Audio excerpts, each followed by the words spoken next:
እንደ አባቱ ብንሄድ አምላክነቱን እናገኛለን፣ እንደ እናቱ ብንሄድ ደግሞ ሰውነቱን እናገኛለን። በሰውነቱም ፍጹም ነው፣ በአምላክነቱም ፍጹም ነው። ይህን በማን እናውቃለን ከተባለ በድንግል ማርያም። ክርስቶስ ፍጹም ሰው አልሆነም አያሰኝም። ለምን?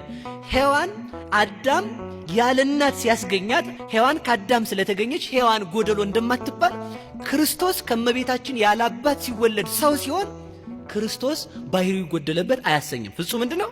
ፍጹም ሰው እንለዋለን። የአብ ልጅ ፈጣሪ ነው ኢየሱስ ክርስቶስ ፈጣሪ ነው ብሎ የሚያምን ሰው ሲመጣ የድንግል ማርያም እንጂ ድንግል ማርያምንም ወላዲተ እግዚአብሔር ብለህ እመን እንላለን ማለት ነው። ንስጥሮስ ሲመጣ ያን ብለን ነው የምንመልስለት። ለምን? እግዚአብሔርን ንነሰን ሰማያ ለቅድስት ድንግል ወላዲተ እግዚአብሔር በስጋ እኛ ድንግል ማርያምን እግዚአብሔርን በስጋ የወለደች እንላታለን ማለት ምን ማለት ነው? እግዚአብሔር ወልድን በባህሪው የወለደ እግዚአብሔር አብ ነው። እግዚአብሔር ወልድን በባህሪዋ የወለደች ድንግል ማርያም ናት። ምን ማለት ነው? የእግዚአብሔር ባህሪ ርቀት ነው። ምልአት፣ ስፋት፣ አይወሰኔነት፣ አለመመርመር፣ ሁሉን መቻል፣ ካህሌ ሁሉ መሆን። ከዚህም የተነሳ ነው መልአክ አላዳነንም መላእክት አያድኑንም የምንለው። መልአክ መሆን እንጂ መልአክ ሰው መሆን አይችልም። ሌላም ደግሞ እናምጣ። ሰውም አላዳነንም ነቢያት አላዳኑንም የምንለው ነቢያት ፍጡር ሆነው መቀጠል ይችላሉ እንጂ ከፍጡርነት ወጥተው አምላክ መሆን አይችሉም።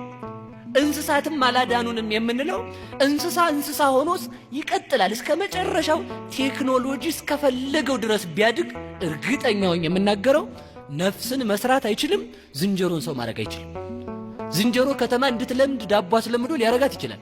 ዝንጀሮን ግን ሰው ማድረግ በፍጹም አይችልም። እነዚህ ሁሉ አላዳኑንም የምንለው ሁሉን የሚችለው እግዚአብሔር ነው። ሁሉን የሚችለው ነው ሰው የሆነው። ለምን ያመዋል ሰው? አዎ መልአክ አላዳነንም። አዎ አላዳነንም። እግዚአብሔር ግን አዳነን። እግዚአብሔር ሰው ሆነ። ለምን? እግዚአብሔር ሁሉን ይችላልና። ሁሉን ከቻለ ሰው መሆንም የሚችለው እግዚአብሔር ነው። ስለዚህ ልብ እንበል። ወልድን በባህሪው የወለደው አብ ነው። በባህሪው ማለት በእግዚአብሔርነቱ። ሰው ራሱን ሳያውቅ እግዚአብሔርን ልወቅ እያለ ድፍረቱ ማለት ነው። ምንድነው ማለት የፈለግኩት?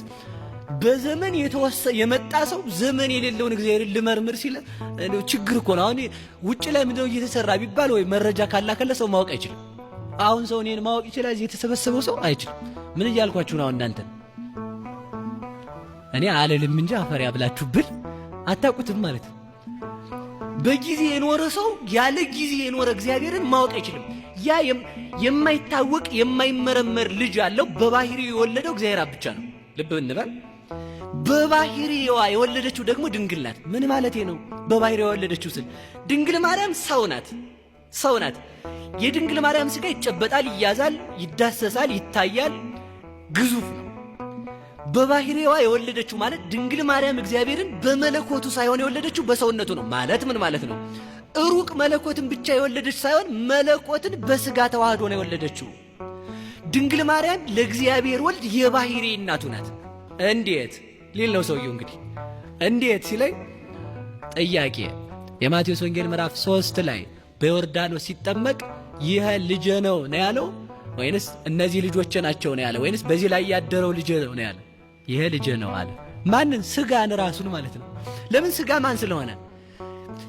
መለኮት ከስጋ ጋር ሲዋሃድ ስጋ ቃለ አብ ወቃለ መንፈስ ቅዱስ ሆኗልና ስጋ አምላክ ስለሆነ ያ ስጋ የአብ ቃል ነው።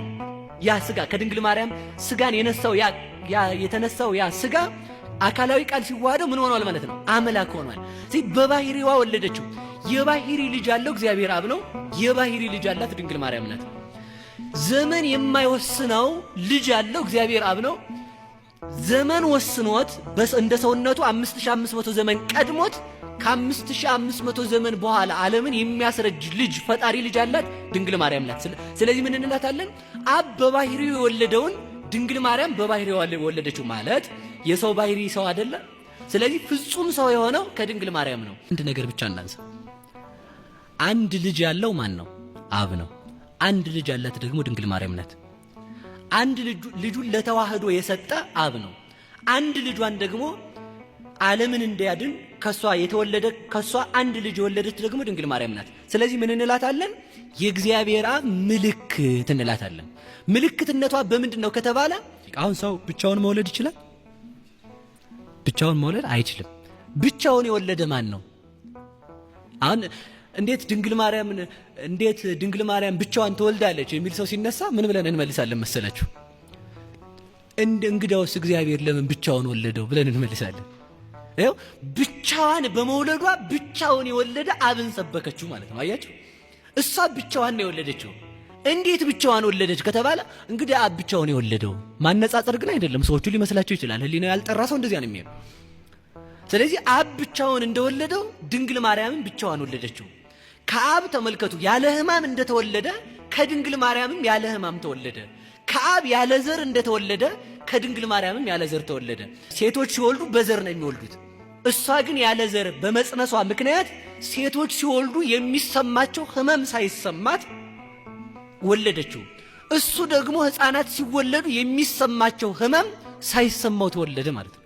ስለዚህ ምን እንላታለን? የተዋህዷችን ምልክት፣ የአብ መታወቂያ ብለን እንጠራታለን።